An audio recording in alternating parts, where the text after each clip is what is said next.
তুমি নিজের মুখেই বলেছিলে আমি তোমাকে ভালোবাসি নিজের থেকেও বেশি। আমি করে নিয়েছিলাম তাই বিশ্বাস। তবে মাঝপথের তোমার পরিবর্তন দেখে আমি হতভম্ব, আমি হতাশ। আজ আমার এটা ভেবে কষ্ট হয় তোমার দেখানো ভালোবাসা পুরোটাই ছিল তোমার করা অভিনয়। শেষ যেদিন তুমি আমার থেকে শেষবারের মতো বিদায় নিলে, আমি মনের ডাকে চিৎকার করে তোমাকে ডেকেছিলাম, তুমি দাওনি আমার সেই ডাকে সাড়া। মানতে হবে তুমি নিখুঁত একজন অভিনেত্রী, তোমার অভিনয়টা ছিল সেরা। আমার বিকল্পে হয়তো তোমার হাজার জন ছিল, তবে আমার জীবনে কেউ ছিল না শুধুমাত্র তুমি ছাড়া।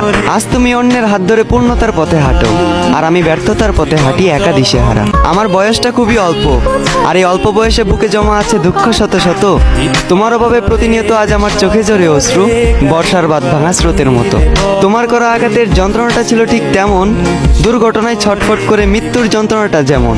ভাগ্যিস পুনর্জন্ম বলতে কিছু হয় না, যদি পুনর্জন্ম বলতে কিছু হতো তাহলে আমি সেজন্মে তোমার পিছু নিতাম, ভালোবাসার অভিনয় করে একদিন ছেড়ে যেতাম, তোমাকে বুঝিয়ে দিতাম বিচ্ছেদের ব্যথাটা আসলে কেমন।